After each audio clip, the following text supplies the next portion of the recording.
নতুন এক টপিকে।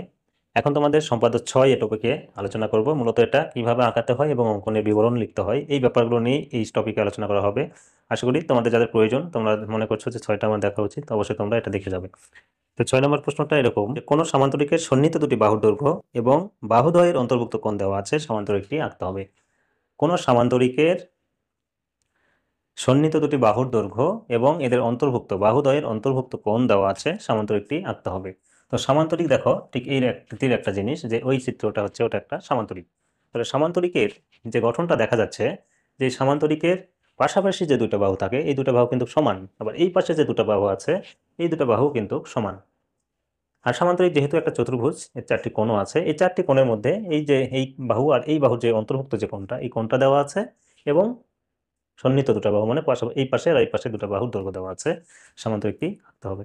তো সেই ক্ষেত্রে আমরা চিত্রটার জন্য যে এ একটা বাহু, বি একটা বাহু, যেহেতু একটা সামান্তরিক অবশ্যই বাহু একটা ছোট একটি বড় হবে, তার মানে সামান্তরিকের বিপরীত বাহুগুলো সমান এবং সমান্তরাল, কিন্তু 4টি বাহু সমান নয়। সেই জন্য এ বাহু আর বি বাহুর মধ্যে অবশ্যই আমাদের তফাৎ থাকতে হবে। আর এই বাহুদ্বয়ের অন্তর্ভুক্ত একটা কোণ, ধরো এইরকম একটা কোণ এক্স দেওয়া আছে। এখন অঙ্কনের বিবরণে গিয়ে আমরা যে কোনো রশ্মি বি নিই, যে কোনো রশ্মি বি নিই, বি হতে এর সমান করে বি বিসি অংশ কেটে নিই, এর সমান করে বিসি অংশ কেটে নিই। এখন বি বিন্দুতে কোণ এক্সটা যত বড়, এক্স কোণের সমান করে বি বিন্দুতে এক্স কোণের সমান করে বি বিন্দুতে আমরা কোণ আঁকলাম। তাহলে বি বিন্দুতে কোণ এক্স এর সমান করে কোণ সি বি এ পাকি। এখন বি হতে বি এর সমান করে বি এর সমান করে বি এ অংশ কেটে নিলাম, বি এ অংশ কেটে নিলাম। বি এফ হতে বি এর সমান করে বি এ অংশ কেটে নিই। এখন কোণ সি বি এ এর অভ্যন্তরে যথাক্রমে বি এর সমান ব্যাসার্ধ নিয়ে সি কে কেন্দ্র করে একটি বৃত্তচাপ আঁকবো এবং এ কে কেন্দ্র করে এ সমান ব্যাসার্ধ নিয়ে একই পাশে আরেকটি বৃত্তচাপ আঁকবো।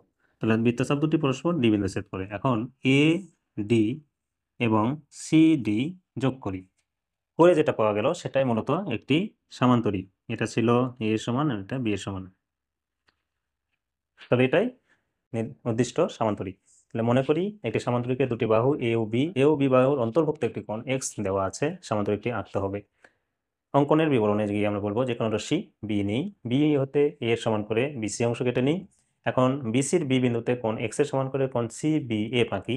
এরপর বি এফ হতে বি এর সমান করে বি এ অংশ কেটে নিই। এখন সি কে কেন্দ্র করে বি এর সমান ব্যাসার্ধ নিয়ে কোণ সি বি এর অভ্যন্তরে একটি বৃত্তচাপ আঁকি এবং এ কে কেন্দ্র করে এর সমান ব্যাসার্ধ নিয়ে একই পাশে আরেকটি বৃত্তচাপ আঁকি। বৃত্তচাপ দুটি পরস্পর ডি বিন্দু ছেদ করে এ কমা ডি এবং সি কমা ডি যোগ করি, তাহলে এ বি সি ডি উদ্দিষ্ট সামান্তরিক। তাহলে এইভাবে অঙ্কনের বিবরণগুলো লিখতে হবে, লিখে আমাদের এটা করতে হবে। আশা করি বুঝতে পেরেছ। আজ এ পর্যন্তই, দেখা হবে পরের টপিকে। সে পর্যন্ত সকলে ভালো থাকবে, সকলকে ধন্যবাদ।